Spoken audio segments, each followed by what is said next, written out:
Welcome to Let's Get On With It, Might and Magic 7, for Blood and Honor. In the player manual's own words, Might and Magic 7 is a computer role-playing game set in Arathia, a mystical land of magic and adventure. You will guide the actions of a group of 4 heroes, armored swordsmen, daring thieves, gifted archers, and wielders of arcane sorcery, as they explore the land, sea, and subterranean passages in search of treasure and glory. Your party characters will begin their journey possessing only the most basic skills and equipment, and are barely deserving of the title Adventurer.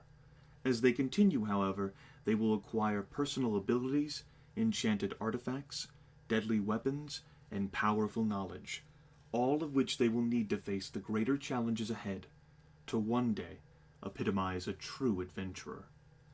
Might and Magic 7 was released in January 1999, barely 8 months after its prequel, Might and Magic 6, The Mandate of Heaven. The games are inextricably linked not just to each other, but to the Heroes of Might and Magic series, which is a series of turn-based strategy games spun off not just from the success of Might and Magic, but from the standalone King's Bounty. Canonically, you have Heroes 1 and 2, which cover the rise of the Iron Fist at Enroth. Then Might and Magic 6 and Heroes 3 happen simultaneously. Then you have Might and Magic 7, and afterwards you have Heroes 3 Armageddon's Blade. Now, you don't need to be fluent in all that to enjoy this game. I sure wasn't back when I played it at the age of 11. But if you come along with me, I'll share some of that lore with you. The Might and Magic 7 Player's Manual opens with the words of Archibald Ironfist, former King of Enroth, deposed by his brother Roland during the Succession War. You may recall my Heroes 2 playthrough where I sided with Archibald. Well, canonically, Archie didn't win. Roland turned Archibald into a stone statue, where Archie sat for 10 years. Then Might and Magic 6 happened.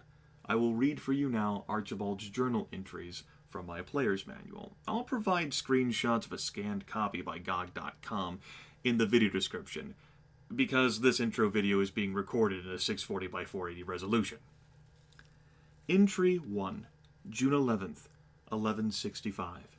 Free at last. Never again will I take for granted what it means to bend limb and breathe air. But what air do I breathe? What land do I flee across? It is my Enroth, surely. But so much has changed in the 10 years I have been my brother's coat rack, made an insensate stone statue by his pet wizard Tanner. If it wasn't for those fool adventurers, I'd still be there now. Tanner, I promise you, I will repay the insult one day, and repay it with usurious interest. I have started this journal to help me make sense of the chaos of events.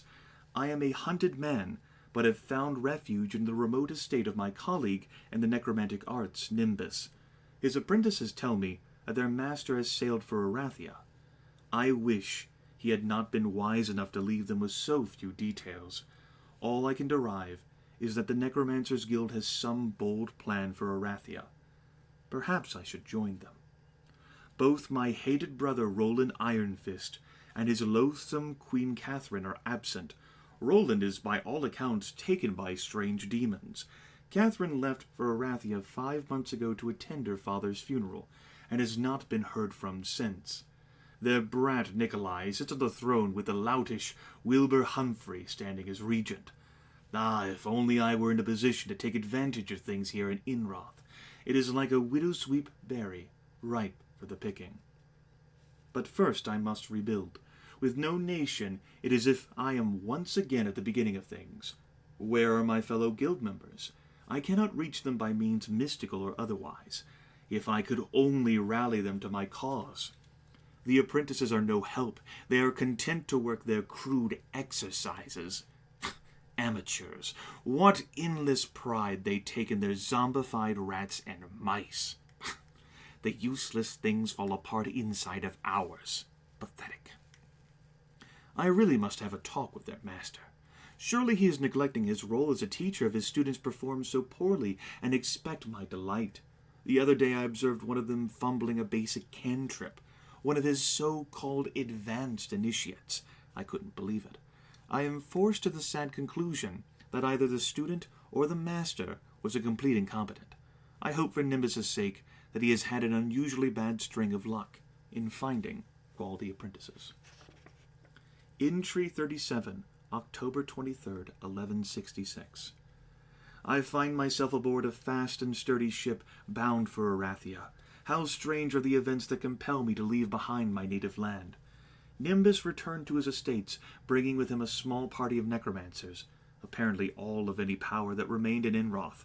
He was gathering to take to Deja in Arathia so that they might serve the Lich King, Nicholas Griffinheart. Yes, that Griffinheart, Catherine's father. The Arathian Guild has made a bold and perhaps foolhardy play for power. The guild leader and king of Deja, Deathnell, sought to take the Arathian throne by assassinating Griffinheart and then reanimating him as a lich bound to his service. Well, he got as far as the reanimation, but the binding did not take. Instead, the lich killed Deathnell. Now Arathia and Deja have a new guild, have a new king, and the guild has a new leader. Now Griffinheart has called the Necromancer Guild to his aid, and I and the Necromancers of Inroth are heeding the call. He fights his daughter Catherine. That is a cause I can hearken to, indeed. Incidentally, this little mission is now my mission. I took it from Nimbus in the Guild Challenge of Dominance. Needless to say, I won. I wasn't surprised by my success, but rather at the ease of it. Really, if Nimbus's powers are any measure of the state of the necromantic arts these days, clearly the Guild has lost much of its wherewithal since my day. What we need is a systematic program of research, one which will reinstill in us the vigor of the past. It is hard to believe that this is the same guild of Hindinlal or Neberneath. Those luminaries would never have let things become as they have were they still around. Become as they have were they still around. Perhaps it is my destiny to restore our power to its former glory. Entry 143, August 5th, 1167. Reversals within reversals within reversals. That is the way it goes for the fortunes of kings and would-be kings these days. Or so it seems. In her victory speech, as it was reported to me, I was to be sure nowhere near, Catherine made much ado about stability. True, the dark and vile forces who had wronged her father so were defeated, and her father now lies in the state of natural quietude he deserves, and the people of Arathia can lay down their swords, safe in the knowledge that peace reigns instead of terror. Oh, let her think all that if she wishes. Let the peasants think it too. That can but help my cause. For as the Lich Griffinheart replaced Deathnell, so have I replaced Griffinheart. Catherine faces a more devious opponent in me. What my predecessors used like a bludgeon, I will use as a tailor's needle.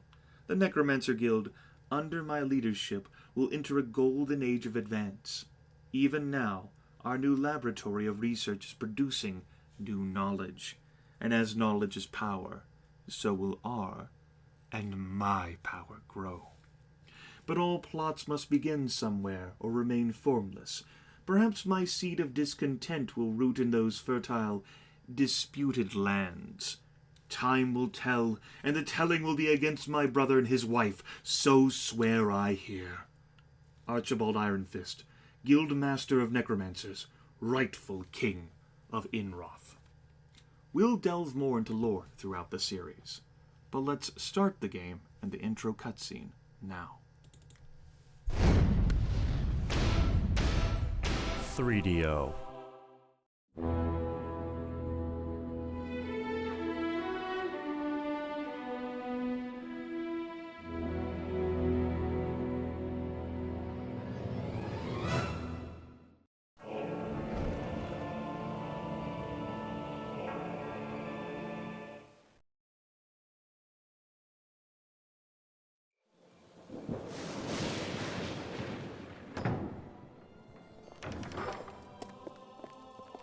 Master Iron Fist, Lieutenant Kalik and Sergeant Piridak reporting.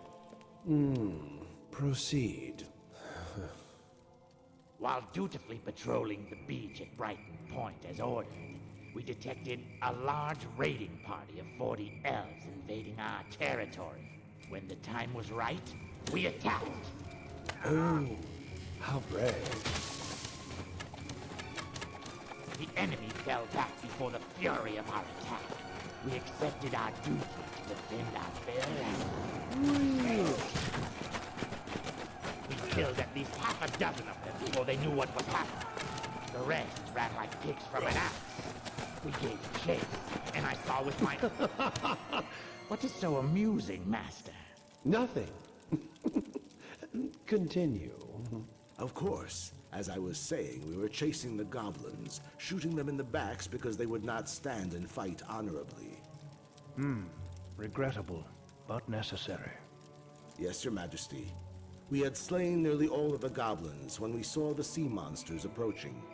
At first, we thought they had come to help the goblins, but it soon became clear their arrival had nothing to do with the fight on the beach.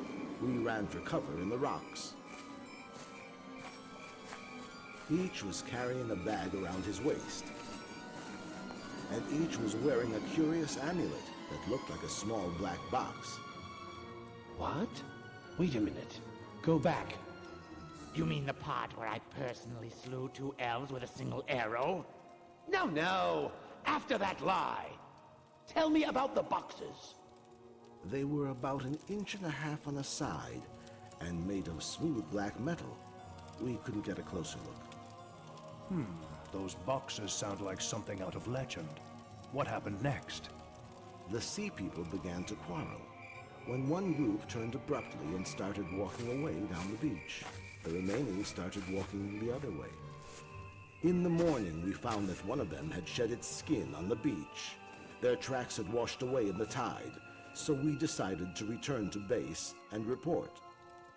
Thank you for your report, Lieutenant Kalik. I am pleased to hear something interesting for once. You are promoted to captain. Assemble a search party at once and find those sea people. If you succeed, you can keep the promotion, as well as your life. Oh, and Kalik, one more thing. Good luck.